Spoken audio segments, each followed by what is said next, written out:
रुक्मी जी की कथा तो बहुत प्रचारित है, लेकिन सीता जी के भाई का नाम ही नहीं आता है। रामचरितमानस में श्री किशोरी जी के भाई का नाम नहीं लिया, बहनों का नाम आया है। बोलो, सीता जी की बहनों के बारे में तो एक छोटा सा बच्चा भी बता देगा कि सीता जी की बहनों के नाम बताओ, तो भले ही स्कूल में न गया हो, लेकिन घर घर में चर्चा होती है, तुरंत कहेगा, तोतली भाषा में कहेगा, सीता जी की छोटी बहन थी मांडवी, और मांडवी से छोटी थी उर्मिला जी, उर्मिला से छोटी थी सुरतकीर्ति। बोलो, सब बता देंगे कि नहीं बता देंगे? और नहीं तो रामायण बालकांड खोल के देख लेना, उसमें सब परिचय दिया गया है, जानकी जी की बहनों के नाम बताए गए हैं, परंतु कोई भाई का नाम नहीं बताता है कि भाई कौन है। लेकिन भाई हैं, सबसे बड़े भाई श्री किशोरी जी के लक्ष्मी निधि जी हैं। सबसे बड़े भाई कौन हैं? श्री लक्ष्मी निधि जी हैं। इतने गंभीर हैं, इतने गंभीर हैं प्यारे, कि जैसे रामचरितमानस में भगवान राम के भाइयों में छोटे भाई भरत जी हैं। भरत पयोधि गंभीर, भरत पयोधि गंभीर। भरत जी महाराज कितने गंभीर हैं? बोले, भरत जी महाराज तो प्रेम सिंधु हैं, ऐसे गंभीर हैं कि अपने आप को छिपा के रखते हैं। वैसे ही किशोरी जी के श्री जानकी जी के बड़े भाई जो लक्ष्मी निधि हैं, वो इतने गंभीर हैं, इतने गंभीर हैं कि अपने व्यक्तित्व को प्रकट नहीं करते हैं और निश्चित रूप से छिपे हुए रहते हैं और नाम स्मरण करते रहते हैं और पारमार्थिक कार्यों का चिंतन करते रहते हैं, लेकिन वो अपने आप को प्रकट नहीं करते हैं। लेकिन संतों ने बताया, अन्य रामायणों में चर्चा होती है, मिथिला में 9 दिन तक मेरी कथा जानकी महल में हुई थी। वहाँ के महंत राम तपेश्वर दास जी महाराज हैं वर्तमान में, उन्होंने 9 दिन तक मेरी 2004 में कथा कराई थी। पूरा 9 दिन मैं रहा था और जानकी महल में ही मेरी कथा हुई थी। तो मैंने पूरा मिथिला का परिभ्रमण भी किया और मैंने मिथिला की परंपरा क्या है उसका भी अनुभव किया, और साथ ही साथ वहाँ के वयोवृद्ध संत जो विद्वान मनीषी थे उनसे बैठ करके मैंने पूरा अध्ययन किया, चर्चा की। तब पता चला कि श्री किशोरी जी के बड़े भाई का क्या नाम है? श्री लक्ष्मी निधि जी। लेकिन बोलो, सीता जी के विवाह में क्या लक्ष्मी निधि कहीं सामने दिखाई दिए? नहीं। कुछ बोले? नहीं बोले। लेकिन सीता जी के पूरे विवाह में कौन बोला? सीता जी के पक्ष की ओर से कौन बोला? समाज में कौन बोला? बड़े बड़े राजा आए थे, अनेक देशों के राजा आए थे, लेकिन किशोरी जी की ओर से यदि कोई बोला है तो उनके पिताश्री महाराज जनक बोले। बोलो, बोले कि नहीं बोले? अच्छा, किशोरी जी क्या बोली? किशोरी जी कुछ नहीं बोली। लोचन जल रही लोचन कोना, केवल आंसू निकल रहे थे, लेकिन निकलने नहीं दिया। सीता जी के आंसू निकल रहे थे, लेकिन सीता जी ने उन आंसुओं को भी अंदर रोक लिया, क्योंकि आंसू निकलते हैं तो आंसू राज बता देते हैं कि ये बोलना क्या चाहती है। बोलो भाई, आंसू ये राज बता देते हैं कि कंडीशन क्या है, अंदर भावना क्या है। वो आंसू निकलते हैं तो भावना प्रकट हो जाती है। लेकिन विवाह का समय है और विवाह में बड़ी चुनौती है। क्या है? सो पुरारी को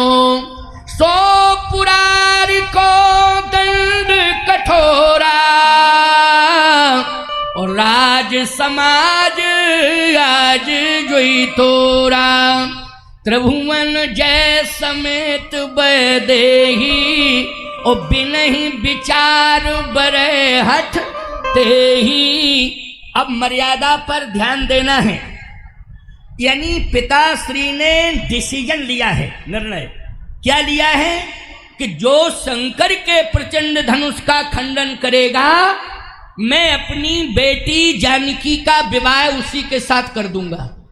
अच्छा बोलो, विवाह में, बेटी के विवाह में पिता का निर्णय सर्वोपरि है कि नहीं? जल्दी बोलो। माँ का भी निर्णय होता है, लेकिन माँ का निर्णय छिपा रहता है। बोलो, माँ का निर्णय केवल अंदर अंदर ही रहता है और अंदर के लोग ही, घर के अंदर के लोग ही समझ पाते हैं, घर के अंदर के लोग ही माँ का निर्णय समझ पाते हैं। लेकिन पूरा समाज यदि सुनता है और समझता है तो निश्चित है कि बेटी के पिता का निर्णय, बोलो समझता है कि नहीं? यह है मर्यादा। अब ध्यान से सुनते जाना, इसलिए मैं इस बात को कह रहा हूं कि आज हमारे भारत देश में विवाह विवादित हो रहे हैं। बोलो, हो रहे हैं कि नहीं हो रहे हैं? बड़ी अच्छी बात हम बता रहे थे कि यहां पर श्री किशोरी जी के विवाह में कौन बोला है? यहां पिता की भूमिका है कि यहां पर भाई की भूमिका है? बोलो, यहां द्वापर में एक युग का अंतर आया तो युग अंतर में परिवर्तन दिखाई दिया कि रुक्मिणी जी के भाई ने हस्तक्षेप किया और आगे आकर के अवरोध पैदा किया। रुक्मी ने, ये प्रमाण मिला अभी अभी कथा से, महाराज की कथा सुन करके ये अभी प्रमाण मिला। लेकिन त्रेता का प्रमाण मैं दे रहा हूं। त्रेता में भी जनकपुर में भगवती जानकी सीता जी के विवाह में बोले कितने राजा आए थे उम्मीदवारी लेकर के। गोस्वामी जी कह रहे हैं, दीप दीप के भूपति नाना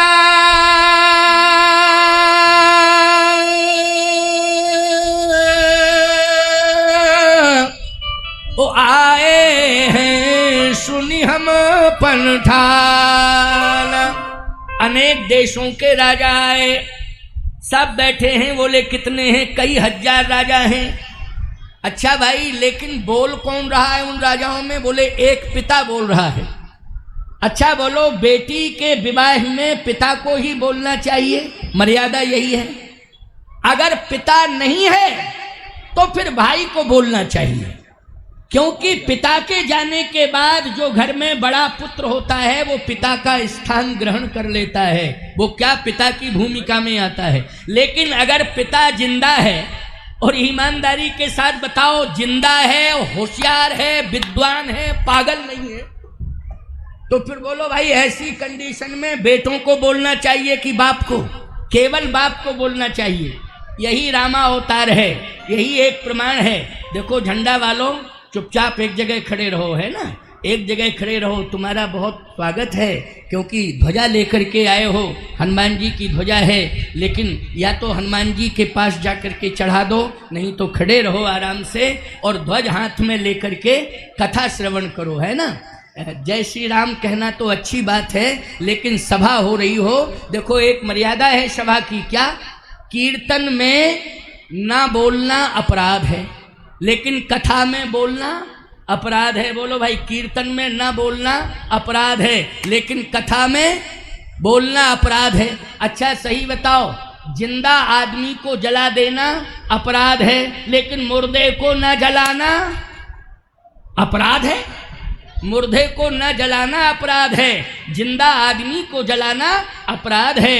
कीर्तन में न बोलना अपराध है, लेकिन कथा में बोलना अपराध है। याद रखना, पराई नारी से प्रेम करना अपराध है, लेकिन अपनी नारी से प्रेम ना करना अपराध है। इसलिए पर नारी पैनी छुरी मत कोई लावे अंग, रावण के 10 सिर गए पर नारी के संग। इसलिए कथा में तो मौन होकर के कथा श्रवण करना चाहिए, और कीर्तन जब होवे तो प्रेम से बोलो, उत्साह के साथ बोलो। तो आओ, मैं चर्चा कर रहा था, इस प्रसंग को सुनो। थोड़ी ही देर में जगत गुरु जी आ जाएंगे। आइए सुनिए, जरा ध्यान से सुनो, मन लगा करके सुनो। चर्चा में कर रहा था कि सभा की मर्यादा का ध्यान रखना चाहिए।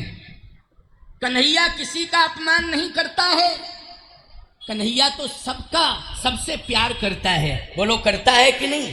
याद रखना, ऐसो को उदार जग माही, बिन सेवा जो द्रवहि दीन पर राम सरिस को नहीं। वही राम तो कृष्ण बने हैं, कोई अलग नहीं है, राम जी ही कृष्ण बने हैं। कन्हैया तो प्यार करता है सबसे, सब पर प्रेम निछावर करता है। लेकिन रुक्मिणी जी के भाई को बोलो दंडित किया कि नहीं किया? रुक्मिणी जी के भाई को क्यों? याद रखना, समाज की मर्यादा, सभा की मर्यादा, कभी छिन्न भिन्न नहीं करनी चाहिए, क्योंकि समाज की और सभा की मर्यादा जो छिन्न भिन्न करता है, याद रखना भगवान का वो कोप भाजन बन जाता है। इसलिए आइए सुनते जाइए, आप तो मन लगा करके बस मेरी बात को सुनो। मैं चर्चा कर रहा था कि कभी भी बड़े लोगों के बीच में छोटों को आकर के हस्तक्षेप नहीं करना चाहिए, उनकी मर्यादा का ध्यान रखना चाहिए। लेकिन रुक्मी ने मर्यादा तोड़ी है, इसलिए भगवान कन्हैया का कोप भाजन बन गया। लेकिन यहाँ जानकी जी के विवाह में ईमानदारी के साथ बताओ, बोलने वालों में पूरे मिथिला में, पूरे महाराज श्री जनक के परिवार में अगर कोई विवाह में बोला है तो एकमात्र पिता बोला है। बोलो कौन बोला है? पिता बोला है। यही है मर्यादा।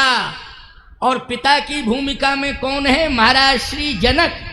इसलिए जनक जी बोले, आज किसकी पद्धति से सनातन धर्मावलंबी विवाह कर रहे हैं? बोलो, अगर तुम कृष्ण भक्त भी हो पूरा परिवार, लेकिन बेटी का और बेटे का विवाह करते हो तो विवाह में सीताराम की पद्धति से करते हो कि नहीं करते हो? बोलो, किसकी पद्धति अपनाते हो? पूरा परिवार कन्हैया का भक्त है, लेकिन जब बेटा बेटी का विवाह होता है सनातन की मर्यादा में, तो पद्धति किसकी अपनाई जाती है? बोलो, सीताराम जी के विवाह की पद्धति अपनाई जाती है। क्यों? पूरी तरह से मर्यादा देखने को मिल रही है। अब मर्यादा क्या है? जरा सुन लो कान खोल करके मेरी बात को। केवल एक जनक जी बोले और कोई नहीं बोला। आप कहो कि महाराज इसका मतलब है कि आपने रामायण की कुछ चौपाइयां छोड़ दी हैं, जनक जी ही क्यों बोले? सुनैना जी भी तो बोली हैं, उनकी बात आप बिल्कुल नहीं कर रहे हैं। सीता जी की माँ सुनैना भी बोली है। मैं एक बात कहता हूँ, सुनैना जी किससे बोली हैं? चुपचाप बोली हैं, और सखियों से बोली हैं, राजमहल के अंदर बोली हैं। तो मैंने क्या कहा कि मर्यादा इसी में है महिला की, कि अगर समाज में कोई कार्य हो रहा है तो याद रखना, विशेष रूप से वो ध्यान रखे, बोले तो, लेकिन महिलाओं के बीच में बोले। बोलो, बोले तो मर्यादा है कि नहीं? महिलाओं के बीच में बोले तो मर्यादा है, लेकिन एक महिला हजारों पुरुषों के बीच में खड़ी होकर के बोलने लगे तो बड़ी समस्या पैदा हो जाएगी। इसलिए सावधानी से मेरी बात को सुनना। मैं राजनीतिक क्षेत्र की बात नहीं कर रहा हूँ, मैं एक सनातन की मर्यादा में जो वैवाहिक क्षेत्र है, उसमें जो विवाह की परंपरा का अनुपालन हो रहा है, उस मर्यादा की बात मैं कर रहा हूँ। तो विवाह हो रहा है श्री जनक नंदिनी जानकी जी का। उस समय सुनैना जी बोली हैं, लेकिन किससे बोली हैं? को न बुझाए। सखियों से कह रही हैं, मिथिलानियों से कह रही हैं कि को न बुझाए, कहई नप पाही,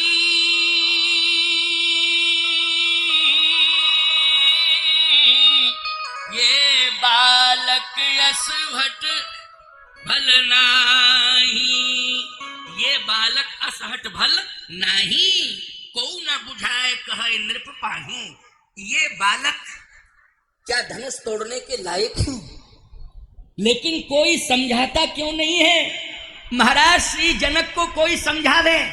अच्छा एक बात बताओ, पत्नी आजकल की कहती है कि कोई गांव वाला नहीं समझा पाएगा, कोई भी व्यक्ति नहीं समझा पाएगा, लेकिन मैं ठीक ठीक से समझा दूंगी। पत्नी कहती है मैं ठीक ठीक से समझा दूंगी, कोई नहीं समझा पाएगा। लेकिन धन्य है महारानी सुनैना, इसलिए मैं कहता हूं कि तुम सुनैना बन जाओ। क्या बन जाओ? सुनैना बन जाओ। सुनैना बन जाओगी तो याद रखना, भगवती सीता का विवाह राम के साथ होगा, और हर युग में, हर गांव में सीताराम की गाथा गाई जाएगी, उनकी गाथा सुनाई जाएगी। बोलो, आज जसावली के यज्ञ में सीताराम की गाथा गाई जा रही है कि नहीं गाई जा रही है? क्यों? जितना मर्यादा का ध्यान जनकपुर में रखा गया है, निमि वंश में जितनी मर्यादा का पालन हुआ है, याद रखना उतनी मर्यादा का पालन किसी वंश में नहीं हुआ जितना निमि वंश में। महाराज जनक का कौन सा वंश है? महाराज जनक का नील वंश है, नील वंश। अच्छा भैया, सीता जी नील वंश की बेटी है। अच्छा, भगवान राम किस वंश को कहा? इक्ष्वाकु वंश, सूर्य वंश, रघु वंश, इस वंश के बेटे हैं। लेकिन मर्यादा को अगर तोला जाए तराजू के पल्ले को, तो मैं सत्य कहता हूं कि नील वंश का पल्ला भारी हो रहा है। आप कहो महाराज कैसे कह रहे हो? नील वंश की महारानी मर्यादा का ध्यान रख रही है और ये कह रही है, को न बुझाए कहे नृप पाही, ये बालक असहट भल नाही। कोई महाराज को समझाता क्यों नहीं है? लेकिन रघुवंश की महारानी कैकेयी कह रही कि मैं समझाऊंगी दशरथ, मैं समझाऊंगी, मैं। बोलो समझाया कि नहीं समझाया? जल्दी बोलो। बोलो। कैकेयी आगे आ गई और बातचीत करने लगी और ऐसी बातचीत करी कि रात में बोली और सवेरे हाड फैल। ऐसी बातचीत किस काम की है? बोलो ईमानदारी से, कौन काम की ऐसी बातचीत है कि रात में तुम समझाओ पति को, सवेरे हार्ट फेल हो जावे? कोई मतलब की बातचीत नहीं। बोलो, दोनों महारानियों का तुलनात्मक विवेचन कर रहा हूं कि नहीं कर रहा हूं? अगर किसी के मन में शंका हो तो हम कल रहेंगे। रात में गांव वालों की खोपड़ी खराब मत करना कि महाराज जी क्या बोले क्या नहीं बोले, ऐसा नहीं वैसा नहीं ये नहीं। गांव वालों को मत परेशान करना, जो भी बात तुम्हें करनी हो हमसे करना। हम जा नहीं रहे, कल जाएंगे शाम तक। अच्छा एक बात बताओ, अगर कल भी चले जाएंगे तुम ये कह सकते हो भीड़ में नहीं आने दिया, हमको मंच पर नहीं आने दिया, आपके चेलों ने रोक लिया, बातचीत जो है नहीं कर पाए, इसलिए हम कैसे कह दें कि आपसे हम कल बात करेंगे। अच्छा एक बात बताओ, कल के बाद आएगा परसों और परसों के बाद बरसों आएगा, आएगा कि नहीं आएगा? तो तुम क्या उम्मीद कर रहे हो कि तुम रहोगे, हम दुनिया में नहीं रहेंगे क्या? तुम भी रहना, हम भी रहेंगे, तुम भी रहोगे। इसलिए बातचीत हो जाएगी, क्योंकि आजकल बातचीत डायरेक्ट नहीं होती है तो हेलो, क्यों भाई बातचीत हो जाती कि नहीं हो जाती है? सोशल मीडिया में लाखों फॉलोवर्स हैं हमारे, उसमें नंबर पड़ा हुआ है, मेरे 3 नंबर पड़े हैं। बोलो डायरेक्ट बात नहीं होगी तो मोबाइल नंबर सर्च करके डायल कर सकते हो कि नहीं कर सकते हो? कर लेना, एक एक बात का समाधान कर दूंगा।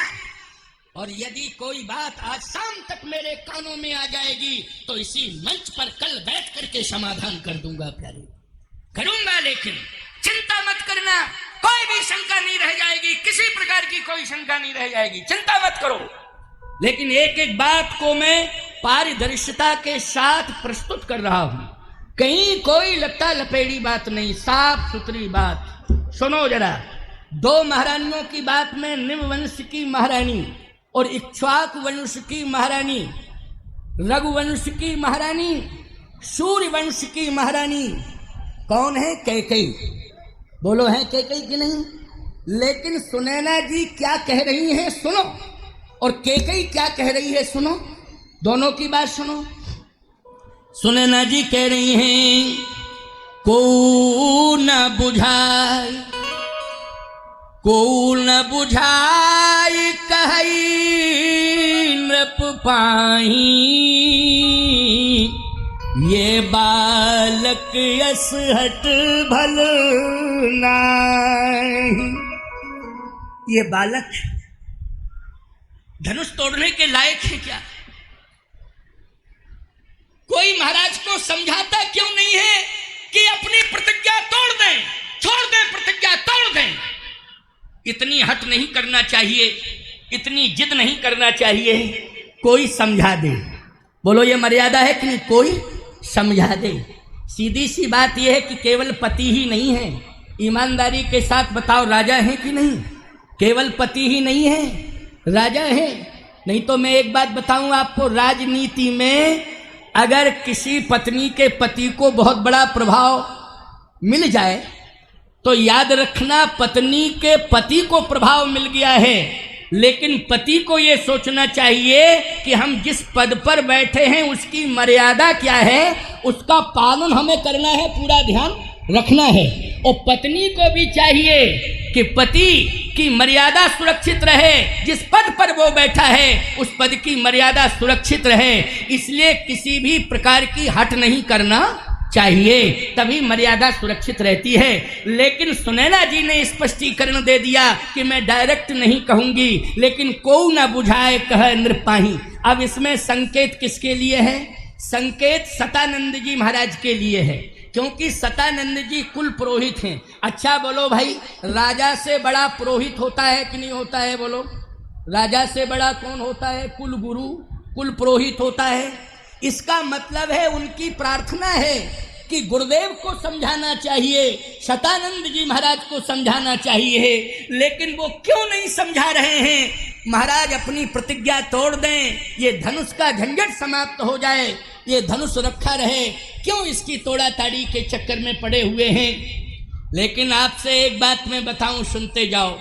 किशोरी जी अपनी माँ की बात सुन रही थी, जानकी जी माँ की बात सुन रही थी। 6 साल की हैं किशोरी जी, 6 वर्ष की हैं, लेकिन याद रखना बेटी को बहुत संभालना चाहिए और बेटी पर ध्यान देना चाहिए, और बेटी को तो संस्कार जन्म के साथ ही देना चाहिए। आपका जो महाराज बेटा है, देखो एक बात बताएं, बेटे को भी संस्कार देना चाहिए, लेकिन सही बात तो यह है कि बेटी दूसरे के घर में जाएगी, आप उसे निश्चित एक ना एक दिन भेजेंगे, तो जब वो दूसरे के घर में जाएगी, बहू बन करके जाएगी, तो कहीं ना कहीं मैं सत्य कह रहा हूं आपसे कि जब वो जाएगी उसके संस्कारों से प्रभावित होकर के उस कुल की चर्चा तो होगी जिस पति के कुल में जा रही है, लेकिन पिता के कुल की भी प्रशंसा होगी, पिता के कुल की भी प्रशंसा होगी। बोलो होगी कि नहीं होगी?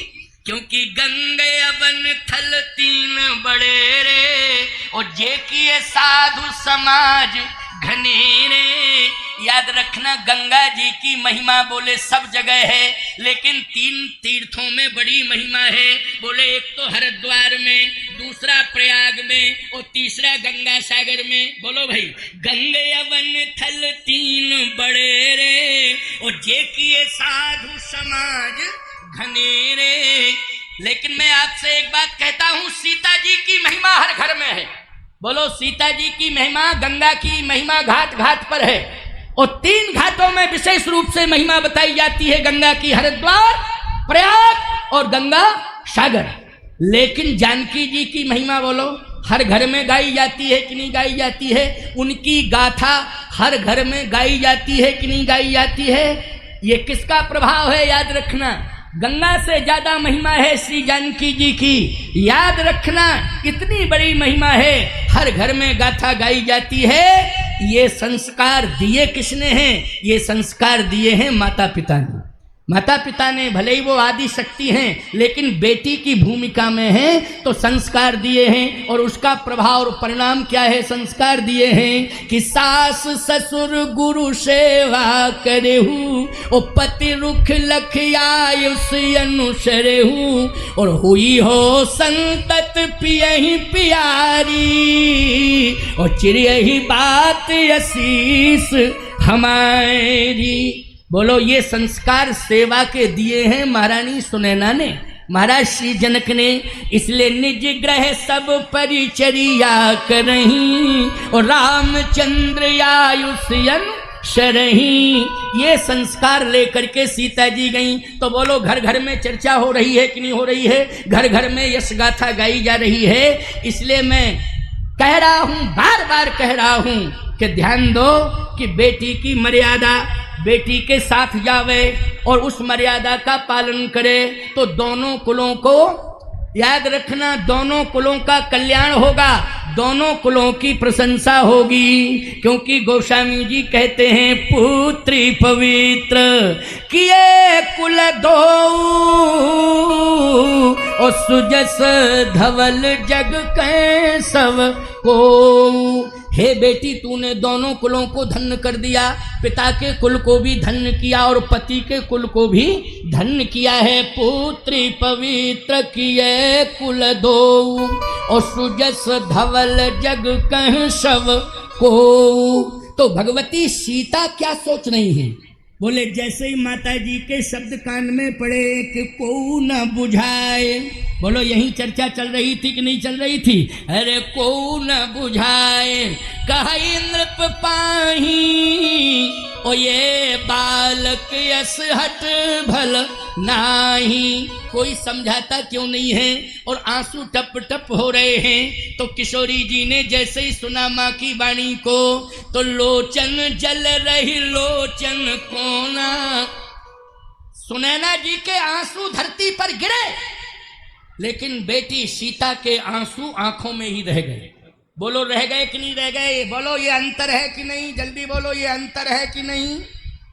लोचन जल रही लोचन कोना, जैसे परम कृपण कर सोना। कंजूस का सोना, कंजूस का खजाना कोई देख नहीं पाता है, बोलो तिजोरी में ही छिपा रहता है। तो सीता जी ने इन आंखों को तिजोरी बना दिया और आंसुओं को छिपा के रखा है। बोलो छिपा के रखा, कोई देख नहीं पाया। जैसे कंजूस के धन को कोई देख नहीं पाता है, तिजोरी में ही बंद रहता है, वैसे ही सीता जी के आंखों के आंसुओं को कोई नहीं देख पाया। मिथिला में वो आंसू आंखों के अंदर ही रह गए। बोलो मर्यादा का ध्यान रखा कि नहीं रखा? नहीं तो चर्चा ये होती कि माँ से ज्यादा बिटिया रो रही। बोलो शादी के चक्कर में माँ तो रो ही रही है, लेकिन बिटिया सबसे ज्यादा रो रही है। नहीं नहीं बेटियों, इस बात का ध्यान रखो, पिता चाहे जैसा विवाह में कठोर निर्णय ले, लेकिन तुम पिता के निर्णय का स्वागत करो।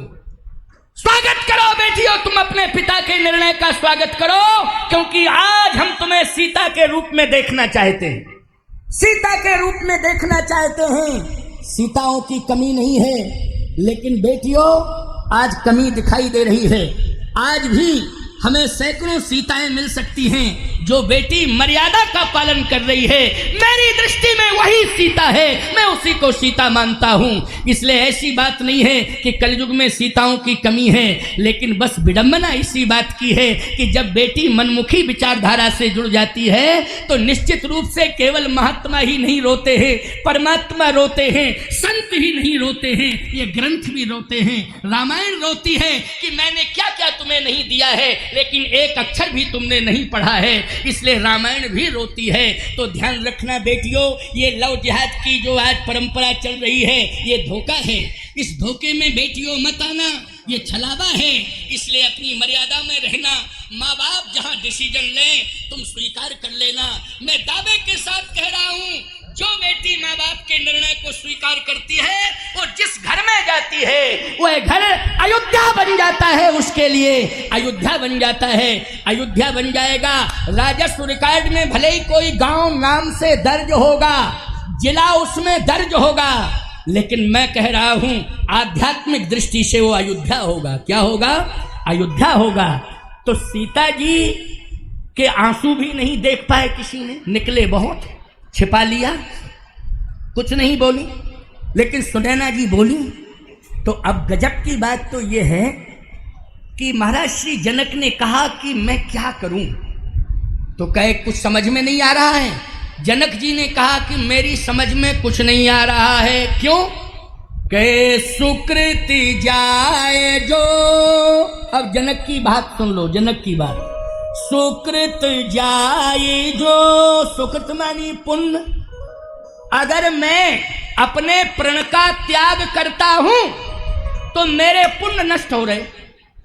जनक जी कहते हैं कि मेरे पुण्य नष्ट हो जाए तो अलग बात है, लेकिन हमारे निम्न वंश के जितने पुरखे हुए हैं उनके भी पुण्य नष्ट हो रहे। बोलो कितना बड़ा नुकसान है, बहुत बड़ा नुकसान है कि जनक जी कहते हैं हमारे पुण्य तो नष्ट हो ही रहे हैं, लेकिन निम्न वंश में जितने राजा हुए हैं उन सब के पुण्य नष्ट हो रहे हैं। कितना बड़ा धर्म संकट है, और जनक जी के सामने चुनौती है, सुनते जाओ। सुकृत जाए जो अर्पण पर हरहू, ओ कुंवरी कुंवारी रही का करहूं। यदि मैं प्रण का त्याग करता हूं तो जनक जी कहते मेरे पुण्य नष्ट हो रहे हैं, हमारे निम्न वंश के जितने पुण्य हैं वो सब नष्ट हो रहे हैं। और यदि मैं प्रण का पालन करता हूं तो मेरी बेटी कुंवारी रह रही है।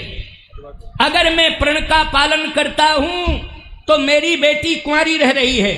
अच्छा एक बात बताओ, अगर किसी वंश में बेटी कुंवारी रह जाए तो बोलो पुण्य जाएंगे कि पुण्य बचेंगे? जल्दी बोलो।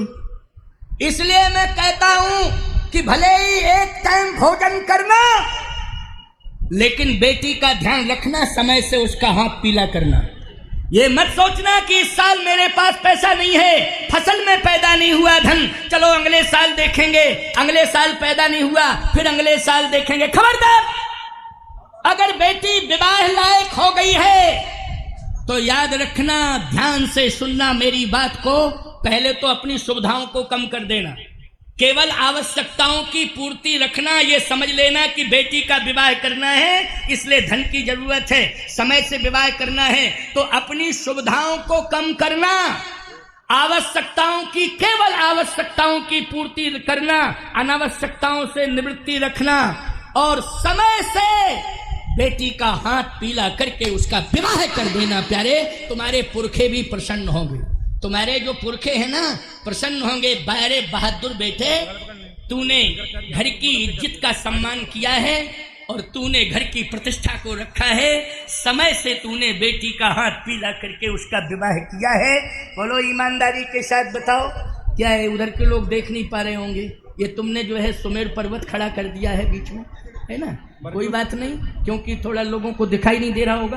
हाँ देख लो, कोई बात नहीं। अच्छा एक बात बताओ, हम दिखाई नहीं दे रहे हैं तो सुनाई तो दे रहा है? हाँ सुनाई दे रहा है ना, इसलिए सुनने में ही संतोष कर लो, सुनने में ही संतोष कर लो। अच्छा दिखाई न देने की बात होगी तो जो हमको नहीं देख पा रहे हैं, हम 5 मिनट प्रवचन के बाद वहां खड़े हो जाएंगे, देख लेना ठीक। आओ सुनो, आनंद तो रोज ही बरस रहा है। तो मैं चर्चा ये कर रहा था कि महाराज श्री जनक धर्म संकट में फंसे। सबसे बड़ा धर्म संकट यह है कि मैं अपने प्रण की रक्षा करूं या प्रण का त्याग करूं। यदि मैं प्रण का त्याग करता हूं तो मेरे निम्न वंश के सारे पुण्य जितने हैं वो सब नष्ट हो जाएंगे। और यदि मैं प्रण का पालन करता हूं तो लगता है कि मेरी बेटी कुंवारी रह जाएगी। अगर बेटी कुंवारी रहती है तब भी तुम्हारे वंश के सारे पुण्य चले जाएंगे। इसलिए बेटी की शादी करो, समय से शादी करो बेटी की। और बेटियां भी जिद ना पकड़ें कि जब नौकरी लग जाएगी तब करूंगी, और नौकरी नहीं लगेगी जिंदगी भर तो ऐसी बैठी रहोगी क्या? विवाह करो, समय से करो। माँ बाप तो पढ़ाते ही हैं, शिक्षा की दुनिया से जोड़ते हैं, लेकिन याद रखना उस बेटी को बेटी ही समझो। बहू बन करके तुम्हारे घर में आ रही है, तुम उसे बेटी समझो। याद रखना विवाह के बाद भी पढ़ा सकते हो। कौन रोक रहा है? कौन रोक रहा है कि बेटी को नहीं पढ़ाना चाहिए, बहू को नहीं पढ़ाना चाहिए? अरे भाई, बहू को बेटी मानो, बेटी मान करके विवाह के बाद भी पढ़ सकती है। पढ़ने वाली बेटी है वो पढ़ सकती है, याद रखना। और बेटियों की मेधा बहुत अच्छी है, बेटियां बहुत अच्छे अंकों से पास हो रही हैं, बेटियां जो है बड़ी बड़ी नौकरी में पहुंच रही हैं, बेटियां जो है बहुत सफलता प्राप्त कर रही हैं। इसलिए मैं बेटियों के प्रति जो है इस मंच से, जसौली तीर्थ क्षेत्र से शुभकामना भेज रहा हूं, बेटियों के लिए शुभकामना भेज रहा हूं। लेकिन बेटियों, विवाह का एक समय होता है, एक अवस्था होती है, किसी प्रकार की जिद नहीं करना चाहिए। अगर माता पिता कहें कि बेटी हमें विवाह करना है तो निश्चित रूप से आप यही कहो कि जो माँ बाप की इच्छा है उसी में हमारी इच्छा है। ये मैं यज्ञ से हनुमान जी का संदेश भेज रहा हूँ, क्योंकि आज सबसे बड़ी विडंबना ये है कि बेटियां जो है माँ बाप कहते रहते हैं लेकिन बेटियां विवाह का समय टालती रहती हैं। बच्चियों, बेटियों, ये गलती मत करो, गलती मत करो, गलती मत करो। समय से माता पिता तुम्हारा हाथ पीला करेंगे, उनके सुंदर विचार के साथ अपना विचार जोड़ दो। मैं हृदय से कह रहा हूं, जो माँ बाप की इच्छा से बेटियां शादी करती हैं उन्हें श्री राम जैसा पति मिलता है और याद रखना अयोध्या जैसी ससुराल मिलती है जो माँ बाप के सम्मान का ध्यान रखती हैं। इसलिए सुनो मेरी बात को, 6 वर्ष की आयु है महारानी श्री जगत जननी जगतोधारिणी जानकी मैया की मात्र 6 वर्ष की आयु है, लेकिन जानकी जी अपने माता पिता की आज्ञा का पालन कर रही हैं। जानकी जी कुछ नहीं बोल रही हैं, केवल प्रार्थना कर रही हैं। तो गौरा जी से प्रार्थना कर रही हैं, जय जय जय गिरिराज किशोरी और जय महेश मुख चंद्र चकोरी, जय गज बदन खड़ानन माता और जगती जननी दामिनी दुति गाता। हे गौरा मैया मेरी प्रार्थना सुन लो। मैंने जो आपकी पूजा की है, यदि सच्चे मन से मैंने पूजा की हो तो मुझे अनुकूल वर मिल जाए और मैंने जो है चली राख और श्यामल मूरत